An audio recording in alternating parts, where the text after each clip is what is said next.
So first, we recognize that any violence is very concerning and unsettling for those who are present. We understand those feelings, and our focus remains on ensuring people feel safe when they come to St. Louis to celebrate, work, or visit. That starts by conducting a thorough and complete investigation and/or investigations and ensuring those responsible are held accountable for their actions. Our busy weekend kicked off with Pride celebrations in downtown St. Louis. Pride weekend brought tens of thousands of people to downtown West, the Grove to celebrate, support one another, and enjoy our city. The overwhelming majority of those attendees had a safe and positive experience, and that success is a testament to the collaboration between event organizers, public safety personnel, community partners, and our officers who worked throughout the weekend to help facilitate these events and respond when needed. Our officers remained proactive and engaged throughout the entire weekend.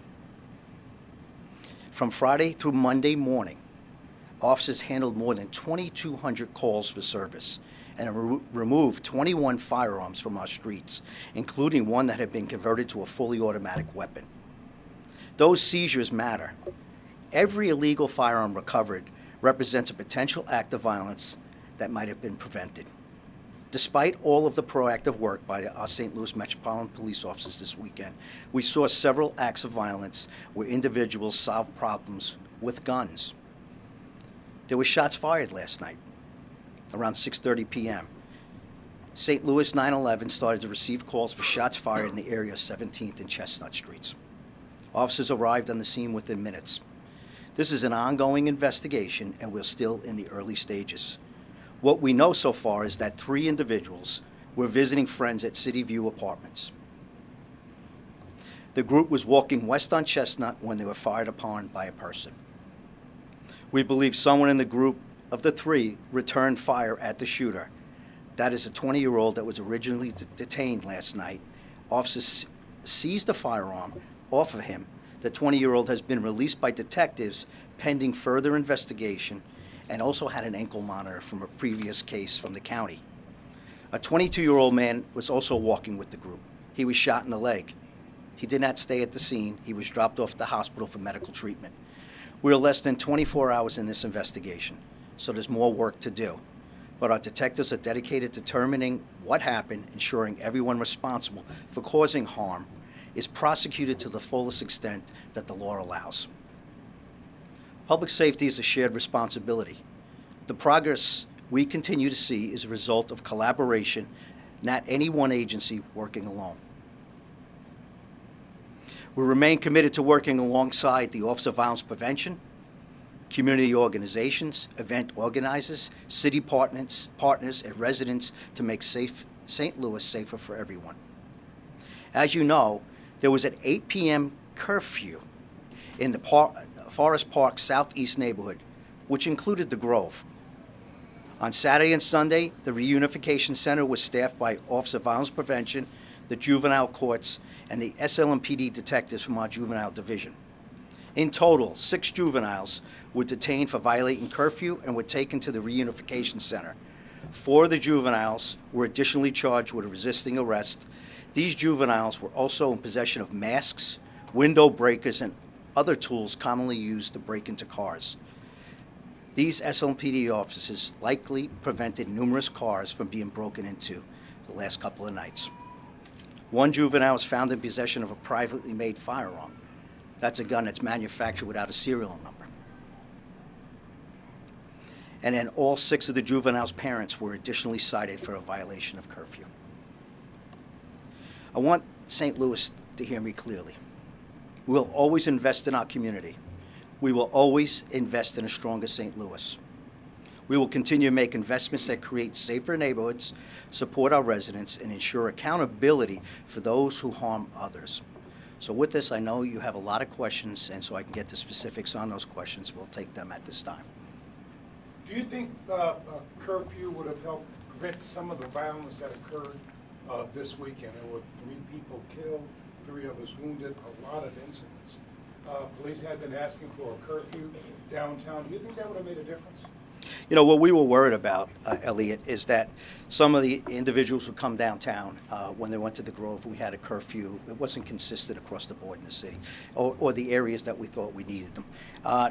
When you take a look at the shootings that you talked about, some of the murders that happened, none of them are related. Some of them all happened almost after midnight, with a couple of exceptions. So I think we have to look at each incident, what's happening, teen takeovers, where they're going, and have specific curfews in place starting at 8 o'clock to areas that we as subject matter experts do the evaluation and think they should be. It's no secret I've asked for 8 p.m. curfews. I still want them to be downtown.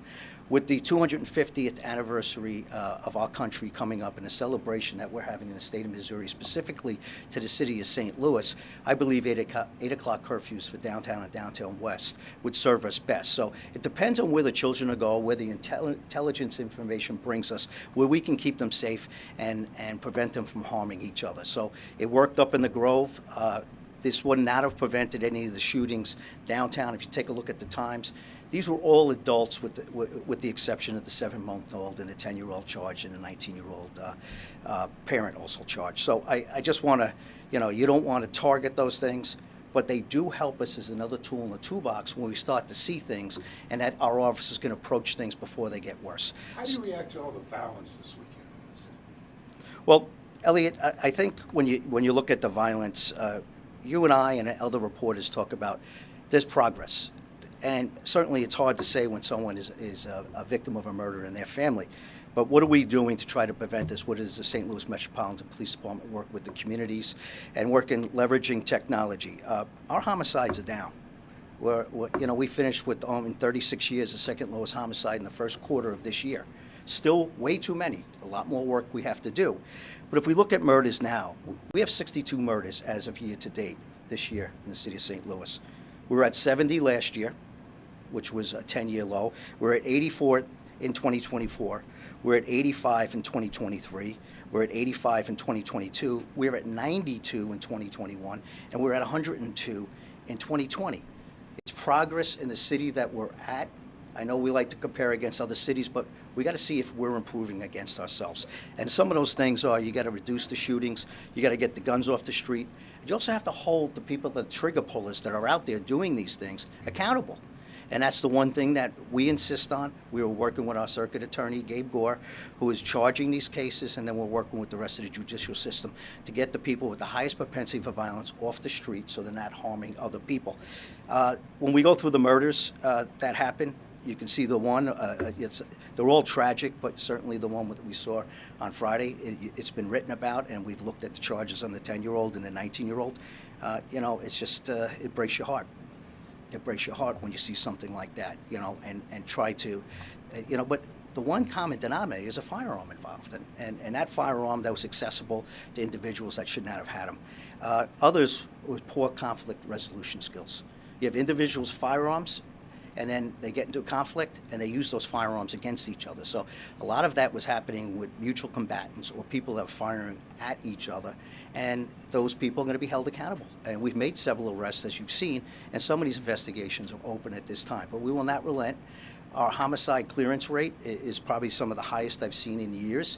That's because the public says it's not acceptable anymore. They're cooperating with us, and they're giving us information that we can bring those people that are causing the harm to justice, and justice for the families. Chief, who made the decision to stop the game, and did you learn anything from last night in regards to protocols that you may want to change in the future? Well, when you work with a sports team, stadium protocols, I talked about it last night. I did a press conference last night at the scene. They have protocols in place, and they work with their leagues on what they should do, and they have to make a determination. Things are happening very quickly. So you like to err on the side of caution when it comes to these protocols, and they did the right thing. Not knowing where the incident, we knew it was outside the stadium, we communicate right away. You got to remember, if you go by the stadium, you see a lot of St. Louis Metropolitan police officers also work in secondary. We can communicate very quickly. But I think after the shots fired and the incident happened, 2.5 blocks east of the stadium, where some of our victims or suspects ran to across over on Olive Street between where we are here and where the stadium is. So our police officers made arrests very quickly with a person with a gun. So therefore, this is an event that's very fluid. They made a determination, or on the side of caution. Those are their protocols. I do not want to get into their protocols. I will review with them, but ultimately it's their decision on how they do that. It wouldn't be fair for me. I think they have good protocols in place, but if they want to change them or do things on how they handle it, I think they handled it very well for the situation that we handled very well. The officers responded quickly to people that were shooting at each other 2.5 blocks away, but certainly the situation of where we were able to catch these suspects was close to the stadium, so therefore they made that decision, and therefore that's where we are tonight, and I'm talking about it today. There was pictures on social media of the sign getting hit and the beer cart getting hit. Were there any other shots at the stadium? Because they said it was 2 blocks away. That's a long way for a bullet to go. Yeah, well, bullets can go even further than that. They can go 1,000 yards. That's why we look for projectiles, but from where the scene was and where we found the shell casings and where we're getting video camera and where the shots fired happened, that was 2.5 blocks east. But that's the danger of a gun. That's the danger of a firearm. Those projectiles can go thousands of yards. And so, someone innocent somewhere else can get hit, and that's why it's so dangerous. So we're looking at some of this evidence that you just talked about. We're looking at an evidence technician. I'll have more information on spent projectiles. That's what we call them. It's not the shell casing, but these are projectiles, and we're going to take a good look to determine if and where, if they did come from that location. But the trajectory of someone that's a good possibility. Chief, on 4th of July curfews, what have your conversations been with the city on that 8 p.m. curfew downtown? Well, I'm going to continue to try to have conversations about that.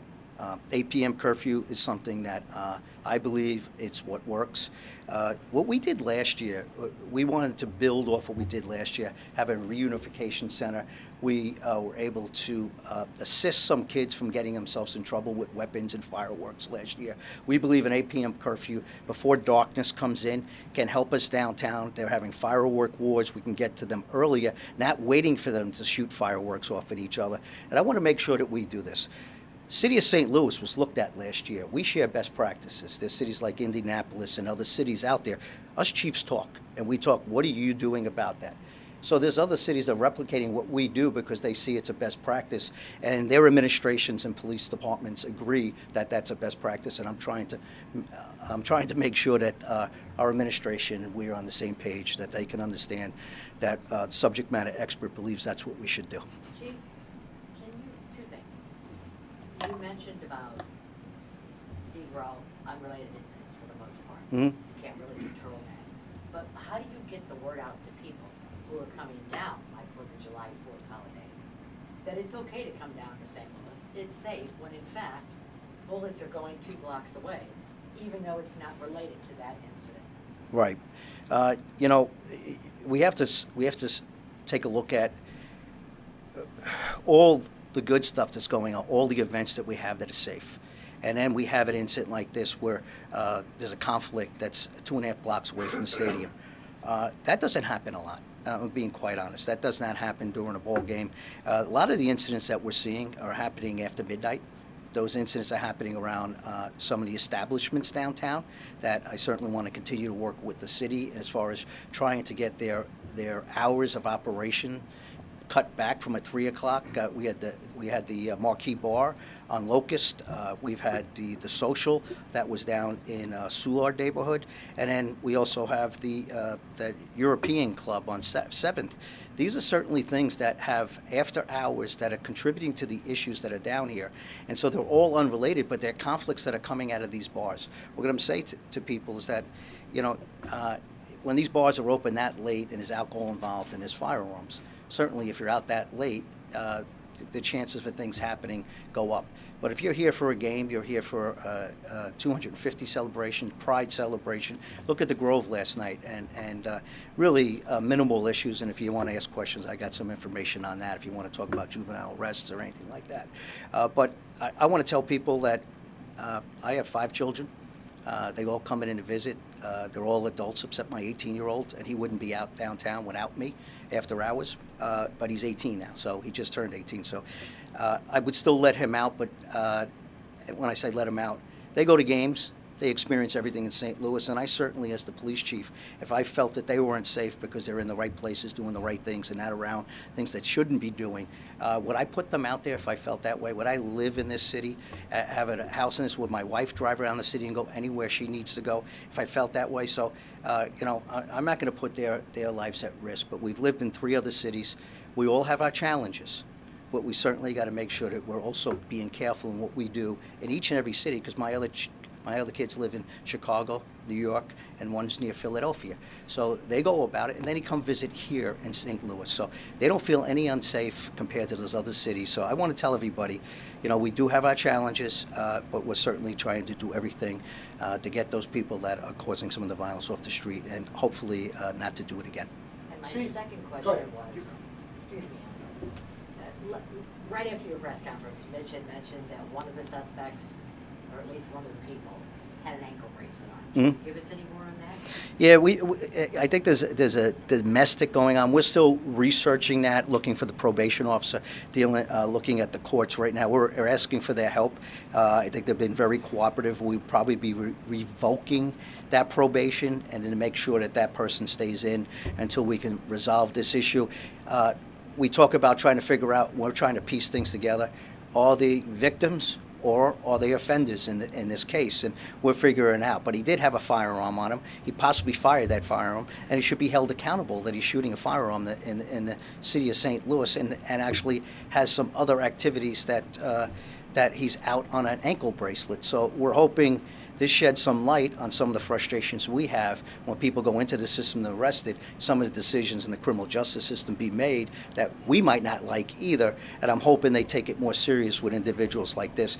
And I will tell you, these individuals that we did arrest, we've come across before with firearms and narcotics before, so they do have a history that we know exactly who they are.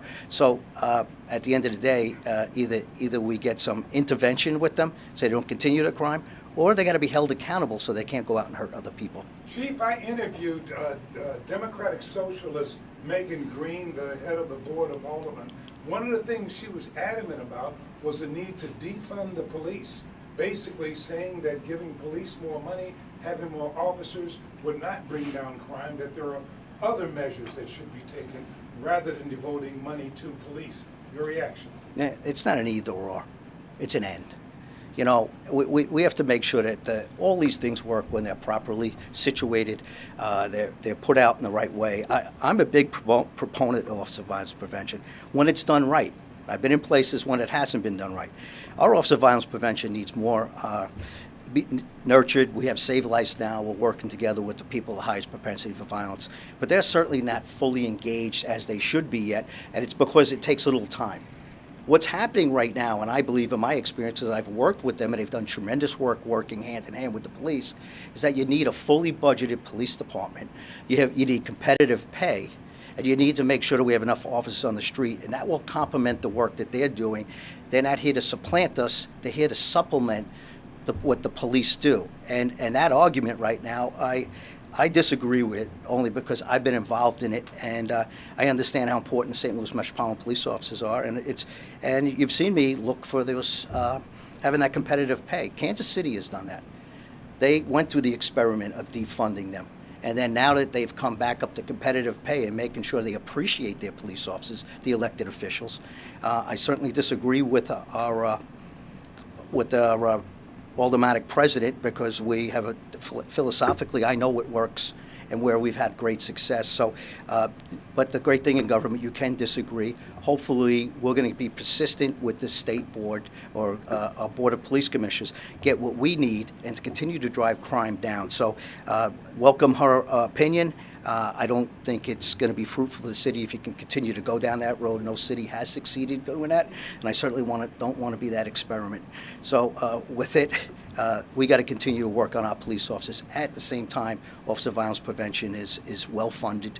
Is it troubling that you're having a battle, the board president and the mayor? Both of them have lawsuits against Board of Police Commissioners and the state. So police are battling both of the top government officials.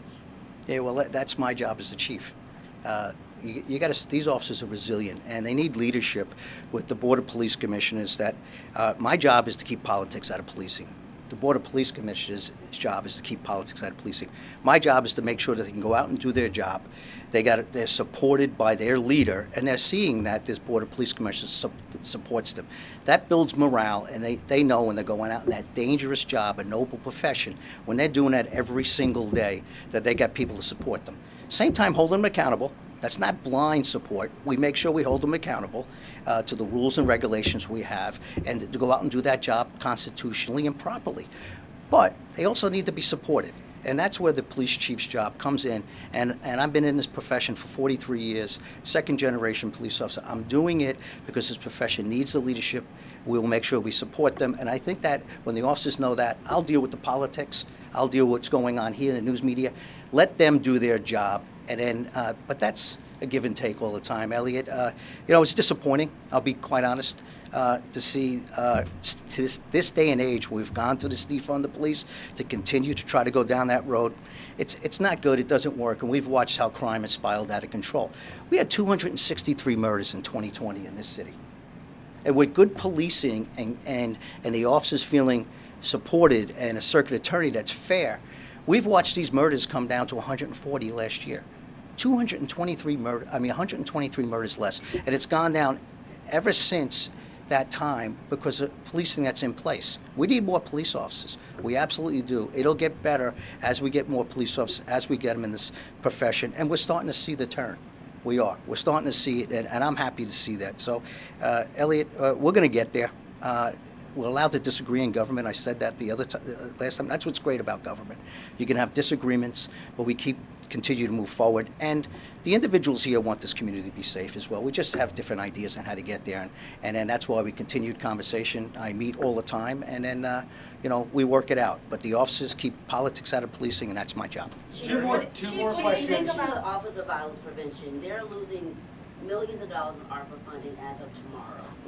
How do you feel if they're losing all this money and they're supposed to be helping the police department with the juvenile curfews and reunification? So can you, I need to understand the question. They're losing, I know they had about $6 million they haven't used. 90 organizations that are for Office of Violence Prevention to help mitigate those juveniles and this reunification, since we'll be losing money starting tomorrow.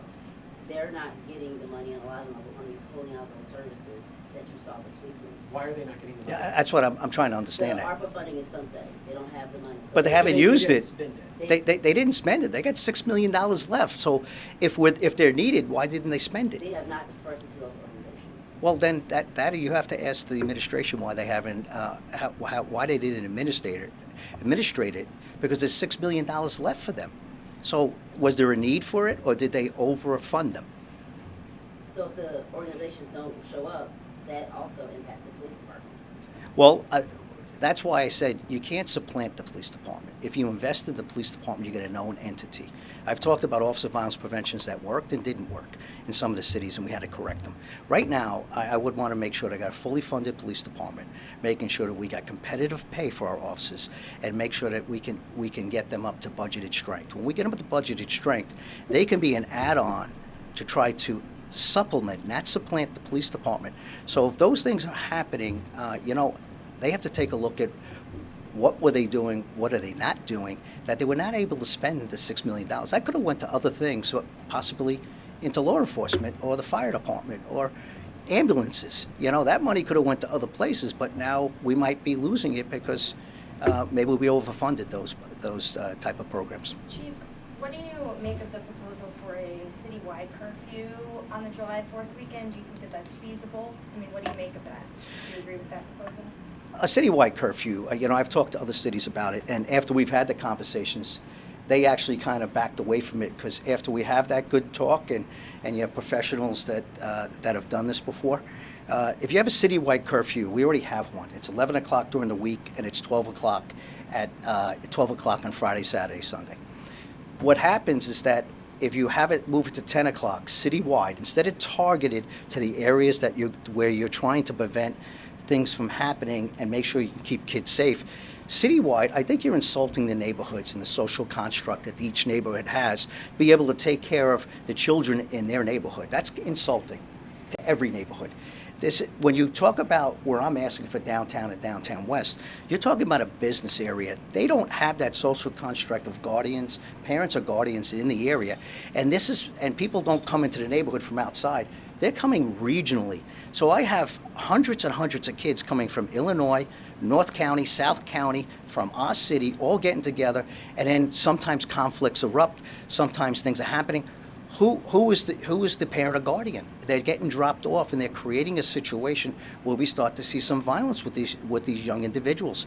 So we want to make sure, hey, you can come downtown, but make sure you have a parent and guardian. We're not saying not to come down and enjoy it, but the parents got to step up. I just told you about my 18-year-old. Now he can do these things. I hope I've taught him enough to stay away from trouble, but he certainly would have been downtown doing those things that I'm asking these parents not to let their children do, and know where they are. Know where they are. So do I agree with the 10 o'clock? No, I don't think it. I think it'll be ineffective, and why it'll be ineffective, not be targeted, is because whereas the city services that you just said are ending, you have to now put services throughout the city at every youth center or every reunification. You got to set them up all over the city. You can't have the police department be the ones that are sitting in there administrating things. We have to have a place to drop them off, to make sure we're not babysitting so I can keep more officers on patrol, and then get them the social services to the parents and the kid. That why are they out at these hours and not have any parental supervision and possibly getting in trouble? So at 10 o'clock is like on 11 and 12 o'clock. 11 and 12, there's less of them. At 10 o'clock, the city, if they want to do that, they got to be prepared to now put the services into every single one so we can drop them off. They can get the services. We do not sit with the kids. And then at the same time, they get the services they need. If you do not do that, we'll be dropping them back off to their parents. They'll go through the front door, right out the back door. So that's what services that do, 10 o'clock. It's not a good practice. It's really isn't. And I hope they really thought this through, how many more resources they're going to do 7 days a week all through the summer. All right, thank you guys very much. Appreciate you. Thank you. Thanks, Chief. Thanks, Mitch. Thanks, everyone.